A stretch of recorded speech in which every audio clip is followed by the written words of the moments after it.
मंडळी नमस्कार. आजच्या कृषी दर्शन कार्यक्रमात सर्व शेतकरी बांधवांचं मनपूर्वक स्वागत. शेतकरी पुत्र ते निर्यातक, एक यशस्वी निर्यातक हा प्रवास आज आपण आजच्या कार्यक्रमात जाणून घेणार आहोत प्रवीण वानखेडे यांच्याकडून. प्रवीण वानखेडे सर हे युनिव्हर्स एक्सपोर्ट नागपूरचे संचालक आहेत. शेतात पिकवलेला माल हा विदेशात विकणं अर्थात निर्यात करणं. वानखेडे सरांनी हे कसं साधलं हे आज आपण आजच्या कार्यक्रमात जाणून घेणार आहोत. प्रवीण वानखेडे सर आजच्या कार्यक्रमात आपलं खूप खूप स्वागत आहे. थँक्यू. सगळ्यांना आणि मलाही उत्सुकता आहे की एक शेतकरी पुत्र ते एक यशस्वी निर्यातक असा प्रवास आपण कसा साधला. माझं जे शिक्षण आहे हे ॲग्रिकल्चर झालं आहे, त्यामुळे मी बऱ्याचशा गोष्टी ह्या अचीव करत गेलो आणि तेव्हा मला असं वाटलं की आपण जसा विचार करतो तसा आपण घडतो. तर माझं स्वप्न मोठं होतं की काहीतरी वेगळं करायचं. तर वेगळं काय, तर माझं जे ध्येय हे मी लिहून ठेवलं होतं की I want to become a millionaire. तर मिलेनियर कसं बनायचं, तर जे मिलेनियरच्या लिस्ट आहेत त्यांच्याकडे बघितलं आणि त्यांना पाहून मी असं ठरवलं की जेवढे काही मिलेनियर्स आहेत, श्रीमंत लोक आहेत, त्यांचा हा बिझनेस आहे एक्सपोर्ट इम्पोर्टचा. म्हणून आणि या जगात सगळ्याच गोष्टी शक्य आहेत, जसं आपण विचार करतो तसं घडतो. म्हणून मी हा विषय या आयात निर्यात या बिझनेसमध्ये, या व्यवसायामध्ये माझा हा कल वाढला. नक्कीच. एखादा व्यवसाय करणं हे ठरवणं आणि त्यात परिपूर्णता मिळवणं आणि यशस्वी होणं ही खूप मोठी गोष्ट आहे. पण कुठेतरी आपल्याला एक प्रेरणा मिळते. तर या क्षेत्रात आल्यानंतर तुम्हाला कोणाची प्रेरणा मिळाली आणि कोणाचं मार्गदर्शन मिळालं? मार्गदर्शन, प्रेरणा म्हणजे मॅडम मी बऱ्याच जे मोटिवेशनल्स बुक्स आहेत हे वाचत होतो. पर्सनॅलिटी डेव्हलपमेंटचे कोर्स करत होतो. डिग्रीमध्ये असताना मी जेव्हा BSc ॲग्रिकल्चरला होतो तेव्हा मला काहीच गोष्टी माहीत नव्हत्या, कोणासोबत कसं बोलायचं, बिझनेसच्या ह्या काहीच गोष्टी माहीत नव्हत्या. तर मोठे मोठे कोर्स केले मी. त्यासाठी माझ्याकडे पैसे नव्हते, पण आईने स्वतःची पोत गहाण ठेवली, 6,000 दिले आणि मी पर्सनॅलिटी डेव्हलपमेंटचे कोर्स केले. तेव्हा मला समजलं की या जगात आपण काहीही करू शकतो. आपण जन्म घेतला. तर जेव्हाही मला कळालं की जे काही आपण विचार करतो तसं घडतो, तर त्यामुळे मी या प्रवासामध्ये आलो. खरंच खूप छान आणि प्रेरणादायी आहे हे की स्वतःला पहिले घडवायचं आणि मग आपला जो उद्देश आहे तो साध्य करायचा. आपण बघतो की कुठली तरी गोष्ट करण्यासाठी बऱ्याच गोष्टींच्या तजवीज आपल्याला कराव्या लागतात. तर तुम्ही एकदा निर्णय घेतला की आपल्याला निर्यातकार बनायचं आहे, तर कुठल्या गोष्टींसाठी तुम्हाला स्वतःला तयार करावं लागलं? आणखी मला एक्सपोर्ट इम्पोर्ट या आयात निर्यात विषयाबद्दल काहीच नॉलेज नव्हतं, काहीच म्हणजे अभ्यास नव्हता माझा. पण मी ठरवलं होतं जे मला हे करायचं आहे, तर त्यासाठी मी थोडेफार पैसे गुंतवले आणि स्वतःच एक्सपोर्ट इम्पोर्टचे लायसन्स काढले, डॉक्युमेंटेशन काढले आणि त्यामध्ये बरीचशी फसवणूक झाली. जे 500 रुपयाचं लायसन भेटत होतं ते 2,000 रुपये घेत होते.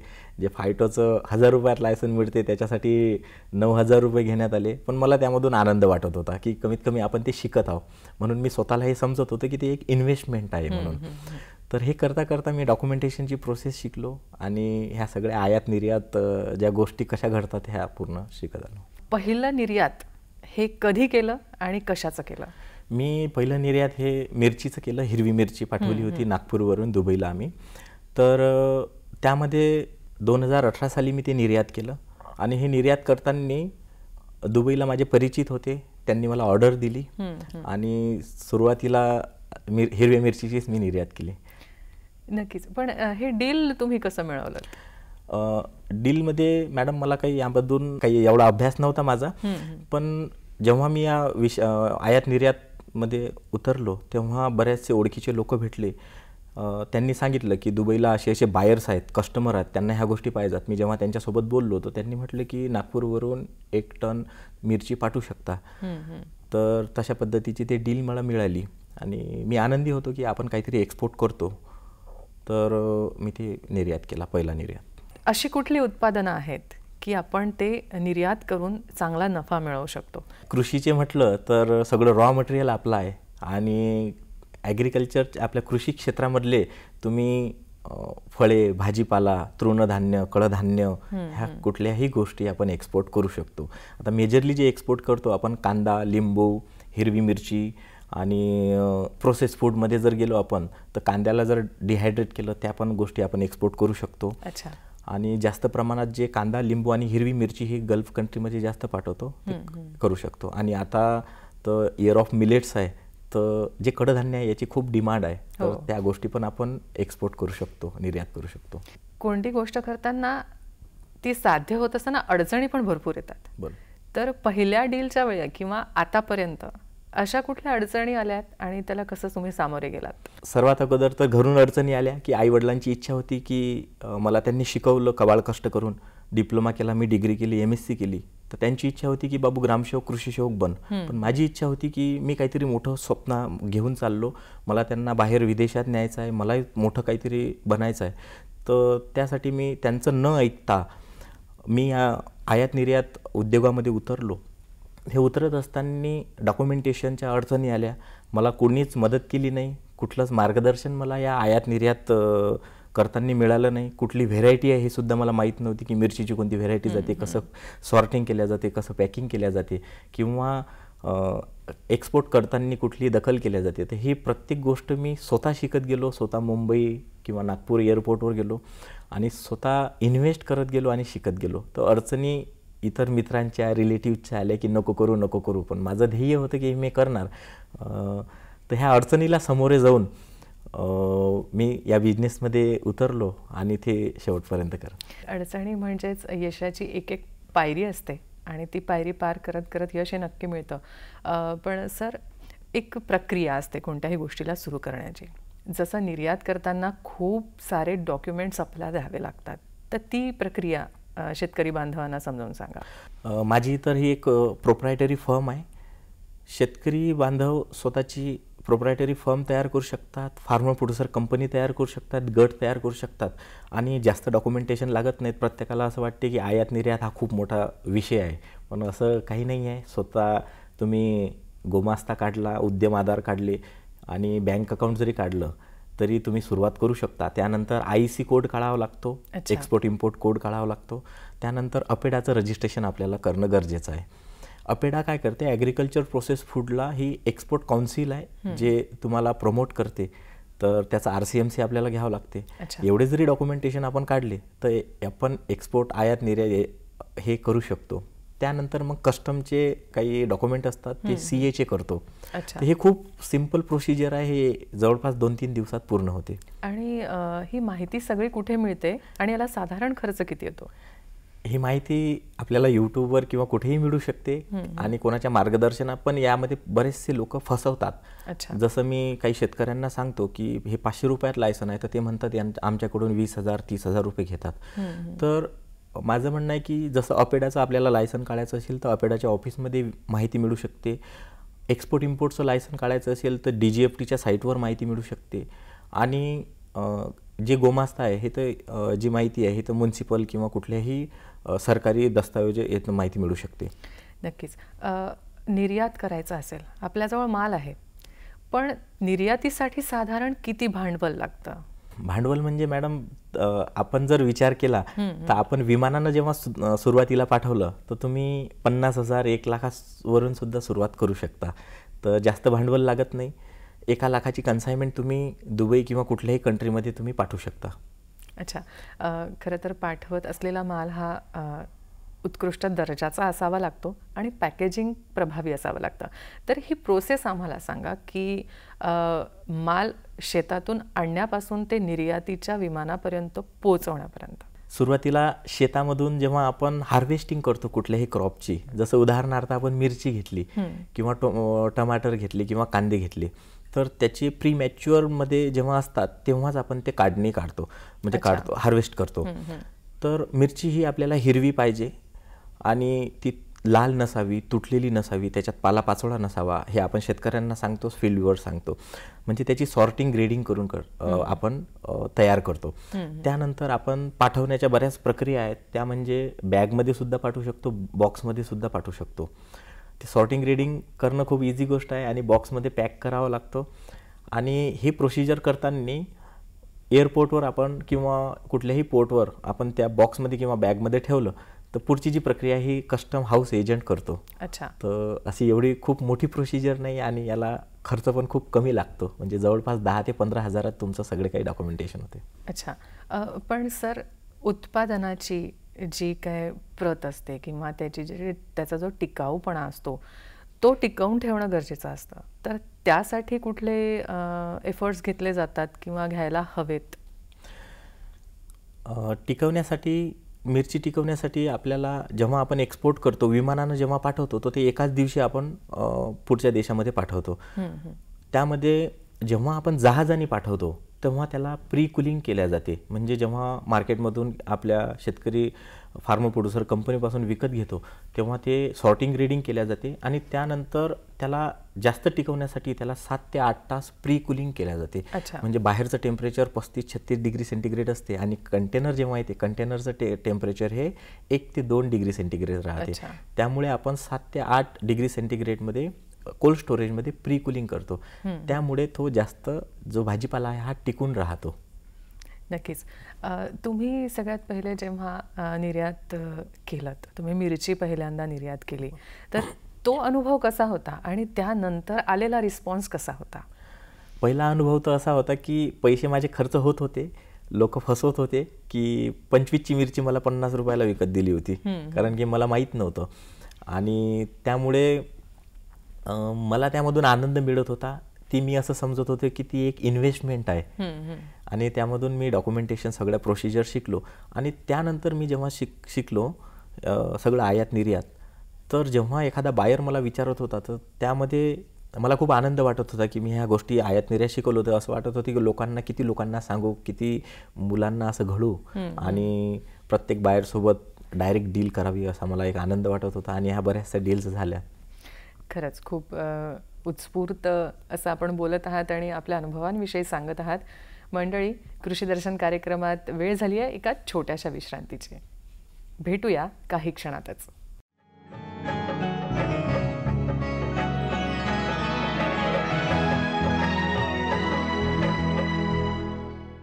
मंडळी, कृषी दर्शन कार्यक्रमात पुन्हा एकदा आपल्या सगळ्यांचं स्वागत आहे या छोट्याशा विश्रांतीनंतर.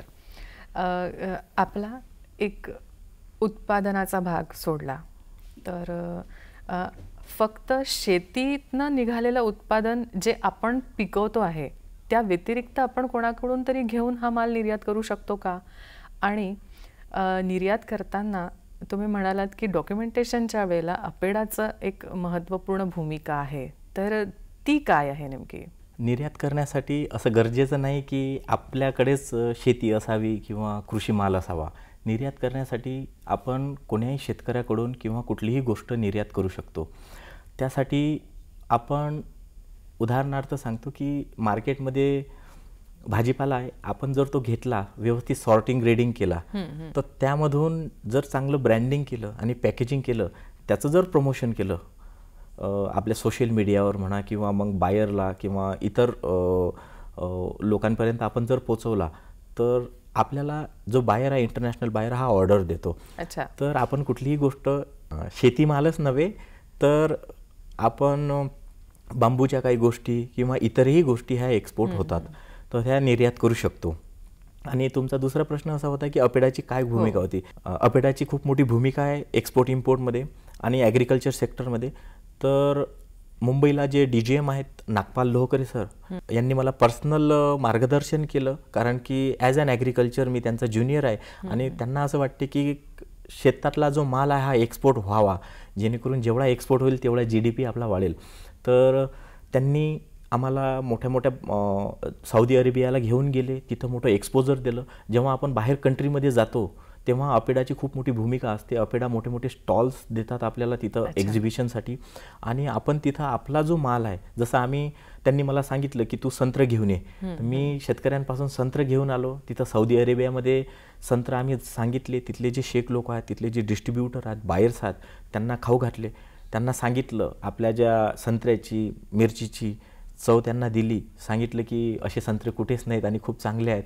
तर त्यांच्यामुळे अपेडाच्या या भूमिकेमुळे आम्हाला तिथं स्थान मिळालं. त्याच्यामुळे मला असं वाटते की अपेडाची खूप मोठी भूमिका आहे, जे छोटे छोटे एक्सपोर्टर किंवा जे शेतकरी आहेत यांना फायदा होतो. आपण देशभरात शेतकरी बांधवांना, युवा शेतकऱ्यांना जे आता येऊ इच्छितात आहे त्यांना मार्गदर्शन करत असता, तर ते अनुभव कसे आहेत तुमचे? कारण आज देशभरात आपलं बरंच भ्रमण झालेलं आहे या बाबतीमध्ये. मी भारतामध्ये सगळ्याच जेवढ्या काही शासकीय इन्स्टिट्यूट्स संस्था तिथं मी ॲज अ फॅकल्टी म्हणून मला बोलावतात.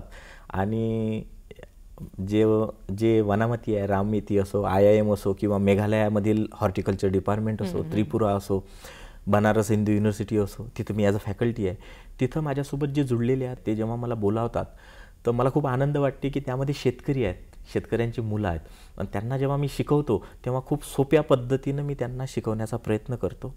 आणि एक्सपोर्ट इम्पोर्ट प्रत्येकाला असं वाटते की खूप मोठी गोष्ट आहे, हे आपण करू शकत नाही. पण जेव्हा ते माझं लेक्चर ऐकतात, जेव्हा मी सांगतो, त्यांना असं वाटते की आपण सगळं शिकलो.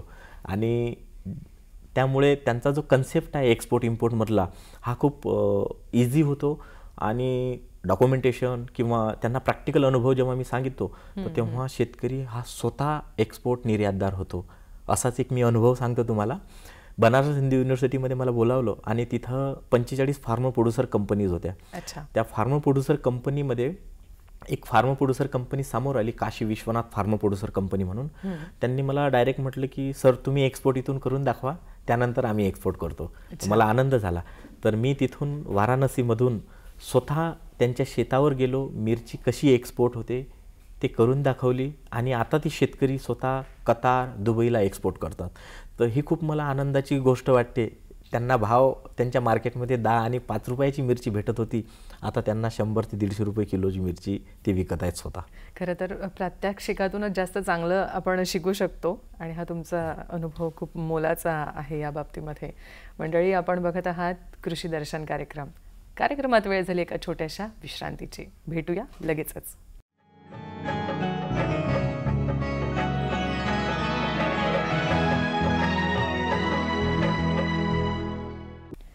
मंडळी, या छोट्याशा ब्रेकनंतर आपल्या सगळ्यांचं पुन्हा एकदा स्वागत आहे आजच्या कृषी दर्शन कार्यक्रमात.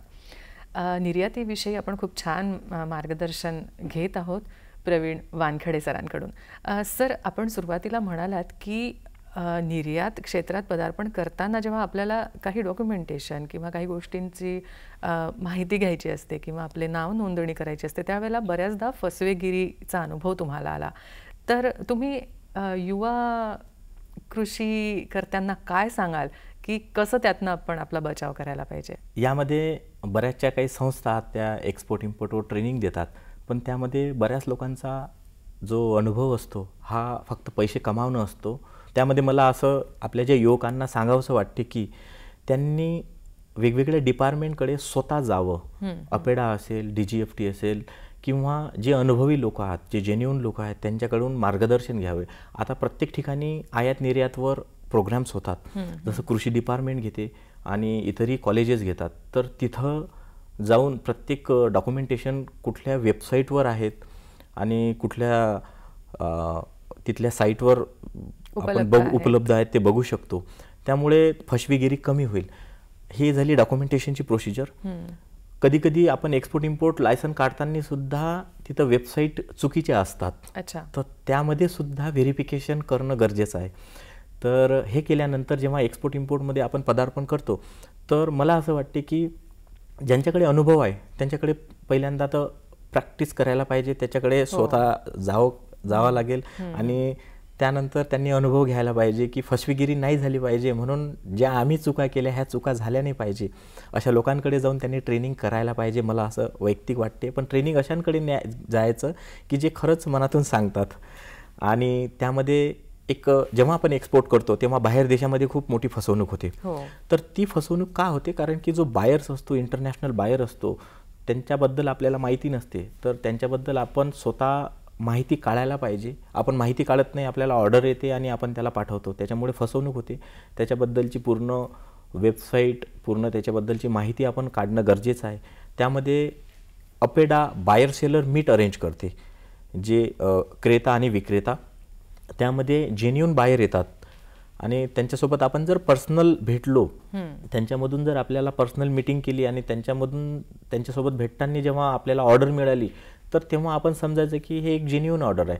आणि अननोन तुम्हाला कॉल येतील किंवा ऑर्डर येतील, त्यावर भरोसा न ठेवता, त्यावर विश्वास आपण न ठेवता आणि त्याच्यावर बळी न पडता आपण पूर्णपणे त्याचा अभ्यास करायला पाहिजे. त्याच्यामुळे आपली फसवणूक नाही होईल.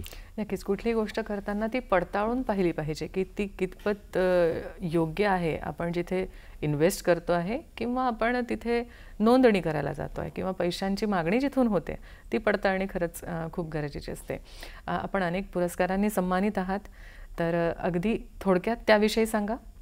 आणि युवकांना तुम्ही काय मार्गदर्शन कराल, शेती क्षेत्रात येणाऱ्या युवकांना? मला 2021 साली स्वर्गीय वसंतराव नाईक हा पुरस्कार मिळाला कृषी उद्योजक म्हणून. त्यानंतर मूर्तिजापूरला सुद्धा कृषी उद्योजक पुरस्कार मिळाला आणि माननीय गडकरी साहेबांनी सुद्धा मला वनामतीला पुरस्कृत केले. आणि नुकताच मला ग्लोबल नागपूर अवॉर्ड या पुरस्काराने मला सन्मानित केले. त्यामध्ये माननीय गडकरी साहेबांनीच मला तो पुरस्कार दिला. तर पुरस्कार का मिळतात? कारण आपण जेवढं चांगलं काम करत राहतो तेव्हा आपल्याला पुरस्कार मिळतात आणि त्यामधून आपली एक ओळख निर्माण होते. आपण जेव्हा चांगले कर्म करत गेले, तर जसं कर्मा विल वर्क, चांगले कर्म केले तर आपल्या चांगल्या कर्माची ओळख कुठंतरी निर्माण होते आणि ही ओळख तुमच्या प्रामाणिकतेची एक ओळख निर्माण होते. त्यामुळे असा या आयात निर्यात बिझनेस जेव्हा करतो, तर तेव्हा जो इंटरनॅशनल बायर्स असतो, जेव्हा पुढचा व्यक्ती असतो, तो आपल्यावर वाच ठेवतो की खरंच हा प्रामाणिक आहे. मग प्रामाणिक असल्यामुळे आपण त्यांच्याकडून एक ऑर्डर घेतो, तर तो तेव्हा ऑर्डर देतो आणि तेव्हा ॲडव्हान्स पैसे आपल्याला देतो, कारण आपण प्रामाणिक आहे. आणि मला असं वाटते की बिझनेसमध्ये येताना आपल्यामधल्या जो प्रामाणिकपणा जर असेल, तर आपली फसवणूक कमी होते आणि पुढचा जो बायर्स आहे हा आपल्याला ॲडव्हान्समध्ये पैसे देऊन आपण हा सुरळीत बिझनेस करतो. आणि युवकांनी जर यामध्ये आलं, तर मला तर वाटते सुरुवातीला स्वतःची ओळख निर्माण करायला पाहिजे. जेव्हा स्वतःची ओळख निर्माण करेल, तेव्हाच इंटरनॅशनल बायर्स त्यांना ओळखतील, सोशल मीडिया त्यांना ओळखेल आणि जेव्हा त्यांचा एक ब्रँड तयार होईल, तेव्हा त्यांचा या बिझनेसमध्ये वाटा निर्माण होईल आणि इझिली हा आपण बिझनेस करू शकू. एक शेतकरी पुत्र ते एक यशस्वी निर्यातक, हा प्रवास आपण उलगडला आणि तुम्हाला आल्या प्रत्येक अनुभवाला तुम्ही आमच्यासोबत शेअर केलं, त्यासाठी नागपूर दूरदर्शनच्या वतीनं मी आपले खूप खूप आभार मानते. नमस्कार.